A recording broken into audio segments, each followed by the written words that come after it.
నిజామాబాద్లో ఎమ్మెల్సీ ఎలక్షన్కి సంబంధించి క్యాంపెయిన్లో కేంద్ర మంత్రి కిషన్ రెడ్డి మాట్లాడుతున్నారు. లైవ్ ద్వారా చూద్దాం. నిరుద్యోగులు రాహుల్ గాంధీ వచ్చి పరామర్శించినటువంటి వ్యక్తి, రాహుల్ గాంధీ వచ్చి ధైర్యం చెప్పినటువంటి, రేవంత్ రెడ్డి వచ్చి పరామర్శించి ధైర్యం చెప్పినటువంటి నిరుద్యోగులందరూ అదే లైబ్రరీ దగ్గర ఇంకా చదువుకుంటున్నారు తప్ప ఒక్కరు కూడా ఉద్యోగం రాలేదు. ఇది ఈరోజు కాంగ్రెస్ పార్టీ ప్రభుత్వం హయాంలో ఇచ్చినటువంటి హామీలు, ఇచ్చినటువంటి గ్యారంటీలు. 6 గ్యారంటీలు ఏమైపోయినా అడుగుతాను. ఈరోజు రేవంత్ రెడ్డి చెప్తున్నాడు, చర్చకు సిద్ధమా అని సవాల్ చేస్తా ఉన్నాడు. అయ్యా రేవంత్ రెడ్డి, చర్చకు సిద్ధమే, కానీ నువ్వు ఇచ్చినటువంటి హామీలు ముందు అమలు చేయి. కనీసము కార్యాచరణ ప్రణాళికైనా ప్రకటించు. ఎప్పటి లోపల నిరుద్యోగులకు ఉద్యోగాలు ఇస్తావు? ఎప్పటి లోపల రైతులకు ఇచ్చిన హామీలు అమలు చేస్తావు? ఎప్పటి లోపల స్కూటీలు ఇస్తావు? ఎప్పటి లోపల తులం బంగారం ఇస్తావు? ఎప్పటి లోపల రైతు భరోసా ఇస్తావు? కౌలు రైతులకు, రైతు కూలీలకు ఎప్పుడు డబ్బులు ఇస్తావు? ముందు చెప్పు, తర్వాత చర్చకు సిద్ధం. కనీసం నువ్వు ఇచ్చినటువంటి హామీలలో ఒక 20%, 30%, 50% ముందు అమలు చేయి. అమలు చేసిన తర్వాత సవాళ్ళు విసురు. ఆలు లేదు, చూలు లేదు, కానీ ఈరోజు రేవంత్ రెడ్డి సవాలు విసురుతున్నాడు. చర్చిస్తాడట ఆయన పరిపాలన మీద. నీ పరిపాలన ఏం చర్చించాలి? నీ దగ్గర ఉన్నటువంటి డ్రైవర్ని అడిగితే, మీ ఆఫీసులో పనిచేస్తున్నటువంటి కార్మికులను అడిగితే, మీ ఆఫీసులో పనిచేస్తున్నటువంటి ఉద్యోగులను నడిస్తే, రేవంత్ రెడ్డి గారు మీ సెక్రటరీలో పనిచేస్తున్నటువంటి ఉద్యోగులను అడిగితే చెప్తారు మీ పనితీరు ఏ రకంగా ఉందో, మీరు ఇచ్చినటువంటి హామీలు ఏ రకంగా అమలు చేశారో చెప్తారు. అవేవి అమలు చేయకుండా ఈరోజు సవాలు విసిరేటువంటి పరిస్థితి ఈరోజు రేవంత్ రెడ్డి తీసుకొచ్చాడు.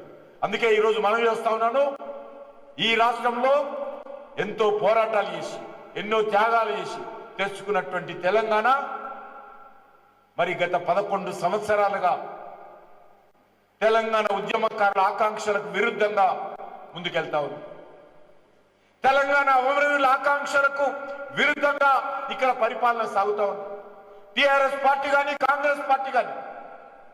అందుకే ఈరోజు ఈ తెలంగాణను రక్షించుకోవాల్సిన అవసరం ఉంది.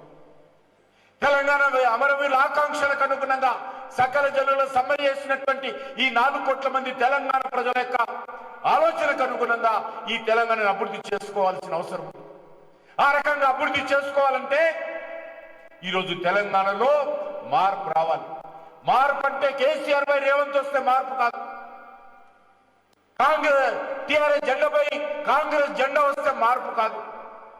మార్పు రావాలంటే మంచి ప్రభుత్వం రావాలి. ఉద్యమకారుల ఆకాంక్షలకు అనుగుణంగా పనిచేసేటువంటి ప్రభుత్వం కాదు. ఒక నీతివంతమైనటువంటి ప్రభుత్వం కాదు. అభివృద్ధి లక్ష్యంగా పనిచేసేటువంటి ప్రభుత్వం కావాలి. తెలంగాణ అమరవీరుల ఆకాంక్షలకు అంకితమై పనిచేసేటువంటి ప్రభుత్వం రావాలి. అందుకే ఈరోజు ఈ రాష్ట్రంలో రానున్న రోజుల్లో ఆ నిజమైనటువంటి మార్పు భారతీయ జనతా పార్టీ ద్వారానే సాధ్యం. ఆ నిజమైనటువంటి మార్పు కోసం భారతీయ జనతా పార్టీ అంకిత భావంతో పనిచేస్తా ఉంది. నరేంద్ర మోడీ గారి నాయకత్వంలో తెలంగాణ అభివృద్ధి కోసం అనేక రకాలుగా సహకారం అందిస్తాం. భవిష్యత్తులో ఇదే దిశలో ముందుకెళ్లాల్సినటువంటి అవసరం ఉంది. డబుల్ ఇంజన్ సర్కార్ రావాలి తెలంగాణలో కూడా. డబుల్ ఇంజన్ సర్కార్ అంటే ఈరోజు దేశంలో చూడండి, మధ్యప్రదేశ్లో 3వసారి అధికారంలోకి వచ్చాం, గోవాలో 3వసారి అధికారంలోకి వచ్చాం, గుజరాత్లో 6వసారి అధికారంలోకి వచ్చాం, హర్యానా